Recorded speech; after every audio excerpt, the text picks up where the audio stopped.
Bueno, yo espero que ya estén listos para debatir. Les voy a poner una pregunta sobre la mesa y a partir de ahí el resto les corresponde a ustedes. ¿Por qué la importancia de este proceso electoral 2021? ¿Qué nos estamos jugando? Me despido, los veo el lunes a la 1:30 con más información y análisis. Buen fin de semana, Magda.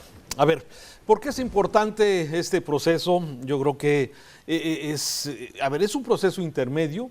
Sí, no genera tanta expectativa como un proceso de elección del presidente, pero sin embargo tenemos 15 gubernaturas que se van a renovar, 15 gubernaturas. Se van a renovar 30 congresos locales, 16 alcaldías en la Ciudad de México, más de 2,400 municipios y para mí, me parece que es importante, desde luego, y de eso vamos a comentar, Víctor, ¿estás de acuerdo? Es el Congreso de la Unión.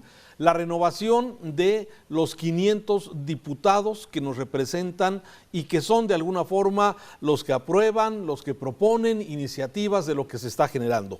Así es que un primer vistazo de esta elección por su importancia y por su tamaño, Víctor.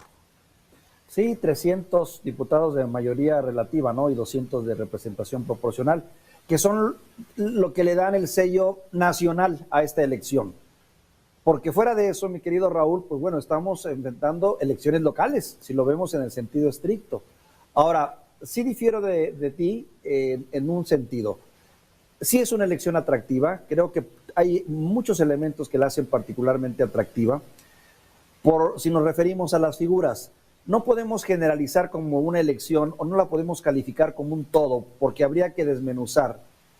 Cada estado tendrá su particularidad, cada región tendrá su particularidad y los propios personajes se encargarán de darle o no importancia a esta elección. Es sabido que estas elecciones normalmente cuando son para diputados en general, pues no representan a una figura en particular, más bien es una marca a la que le van o a un partido en general.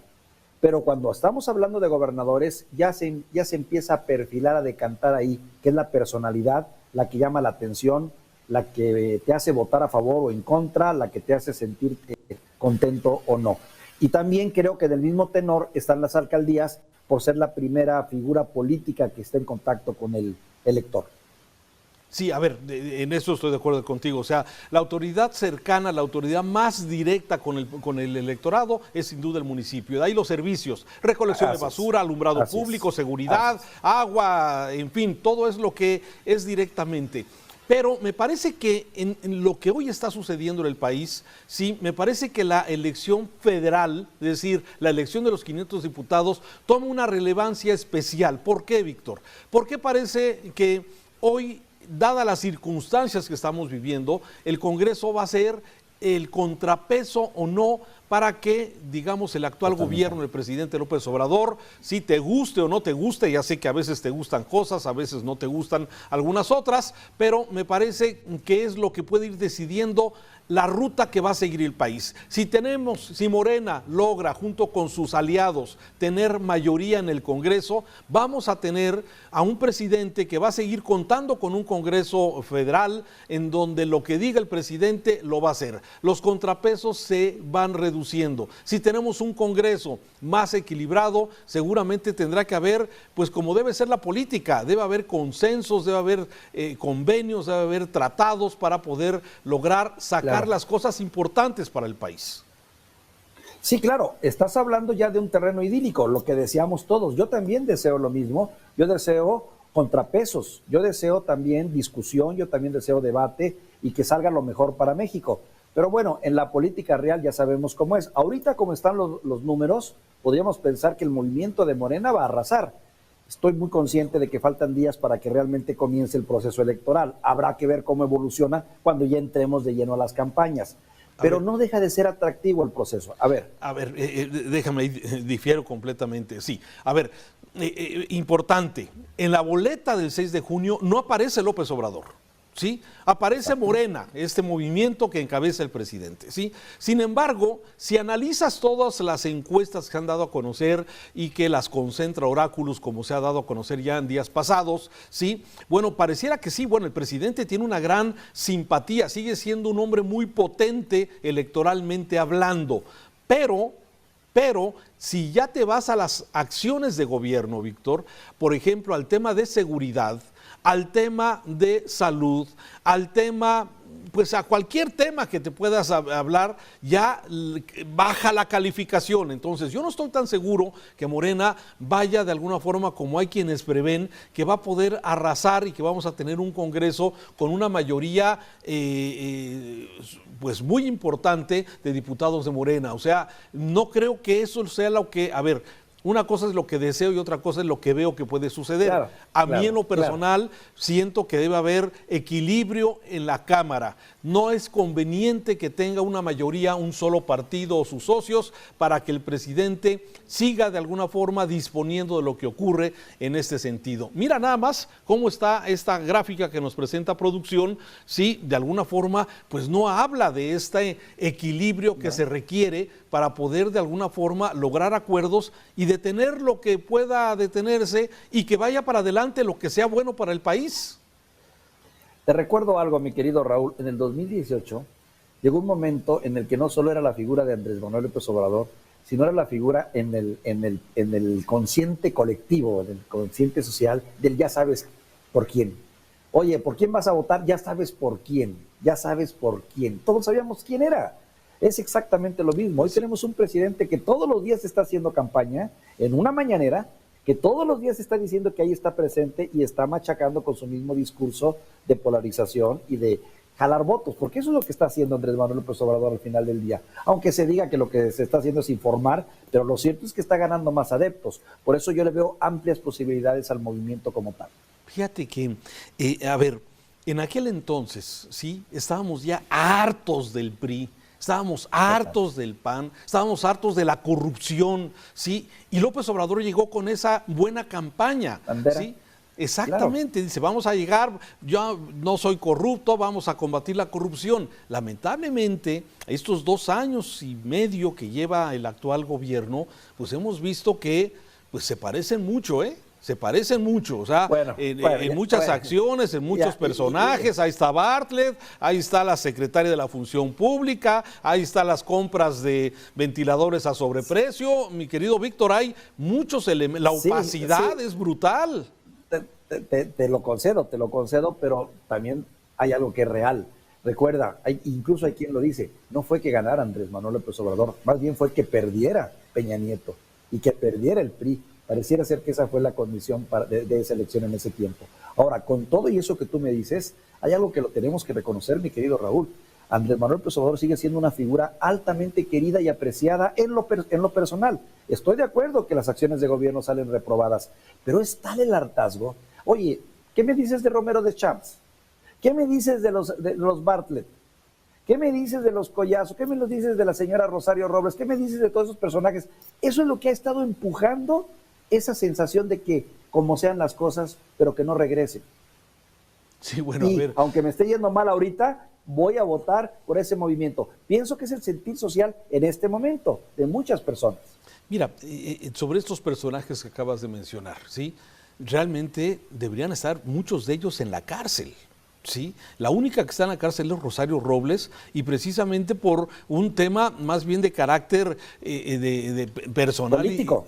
Exactamente, por un tema de carácter político, por todos los demás, a ver, Romero de Champs, con un patrimonio inexplicable, con un salario de 40,000 pesos que recibía como trabajador de Petróleos Mexicanos, casas en Acapulco, casas y residencias fuera del país, yates, no, es inexplicable y el señor se va tan tranquilo. A ver, pero no nos desviemos, me parece que el tema electoral de esta siguiente 6 de junio, Víctor, me parece que es un tema que va a decidir la ruta del país en lo que se refiere al gobierno federal. Ojalá tengamos los mexicanos, digamos, los elementos, ya sea para votar a favor o en contra, porque aquí debe imponerse la mayoría y se tiene que acatar lo que la mayoría piense. Claro. Sí, pero que salgamos a votar para que podamos de alguna forma dar el aval para que las cosas sigan en el Congreso equilibradas o con mayoría de algún partido en particular y que de alguna forma pues sea algo que sea muy consciente. Pero hay varios elementos que hay que considerar en esta jornada electoral. Una, la pandemia. ¿sí? No sé bien cómo se va a comportar, cómo nos vamos a comportar en medio de la pandemia. Segundo tema, ¿sí? La polarización que se ha generado desde el mismo atril presidencial. Y un tercer tema que al parecer, y estamos esperando que el Tribunal Electoral determine si se va a seguir esta política que durante muchos años se ha seguido, de que en tiempos electorales no debe hacerse proselitismo por parte de los actores políticos, funcionarios públicos. Y parece que ha habido algún tipo de resistencia del presidente por lo que la ley nos indica que debería de no hacer proselitismo a través de la mañanera. Raúl, la ley es cierto, la ley es la ley, pero no necesariamente la ley siempre está del lado correcto o la ley es sinónimo de justicia. Eso de detener a una persona para que no se pueda expresar, sea el presidente o cualquier otra persona, es un anacronismo. Es un anacronismo que sí, paradójicamente lo empujó Andrés Manuel López Obrador allá en el 2006 cuando le dijo cállate chachalaca a Vicente Fox. Quería callar a Fox. De ahí hubo... Exactamente, y después él está ahora en esa situación y ahora él es el que exige que se le deje hablar.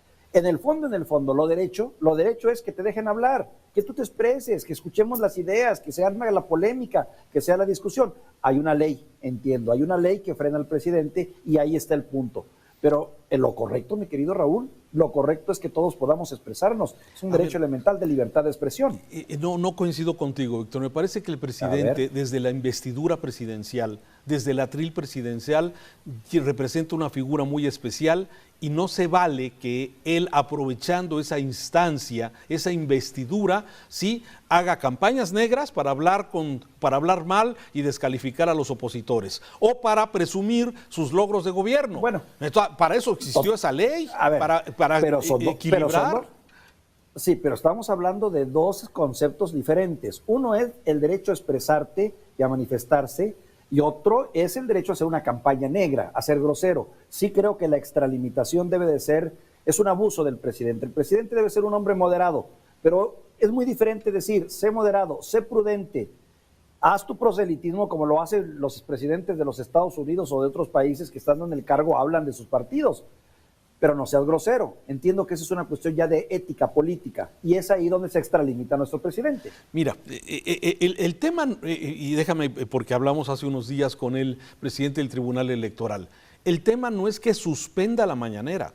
El presidente puede seguir teniendo la mañanera. Lo que se dice es que no se utilicen los medios masivos para distribuir los mensajes donde hace denostaciones, donde presume logros de gobierno, porque eso implica una violación a la ley de acuerdo a lo que ha marcado el artículo 14 constitucional, si no me acuerdo, es el que marca esa parte. Entonces, a mí me parece que el presidente tendría que ser el primer hombre en respetar la ley. Y coincido contigo, ¿sí? Esta ley se creó para precisamente poner, digamos, piso parejo a todos los aspirantes y a todos los contendientes, ¿sí? Cuando el presidente no estaba en esas circunstancias, sí, él lo pedía, lo reclamaba. Ahora que está en la otra, él pide que no se le calle, que no se le deje, que no se le censure, como ha llamado a este tema. Me parece que hay tema, no está resuelto, nos ha dicho el presidente del Tribunal Electoral que ese tema está por decidirse, pero bueno, ya veremos. Víctor, se nos acabó el tiempo, hombre.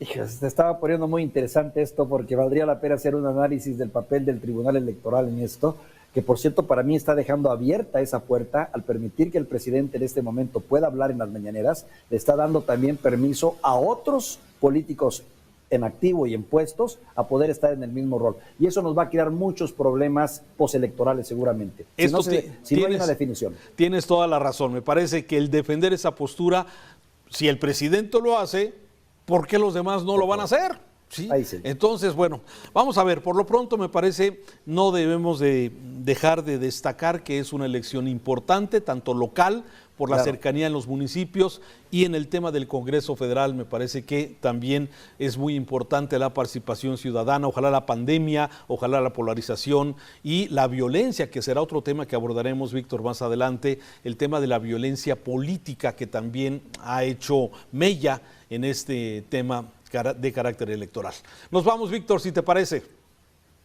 Sí, una elección marcada por el COVID y una elección marcada por el programa de las vacunas y un programa marcada por la inseguridad. Es una elección. Todo va a estar ahí presente, Raúl. Todo va a jugar y ya lo estaremos platicando. Que tengas buen fin de semana. Gracias, Víctor.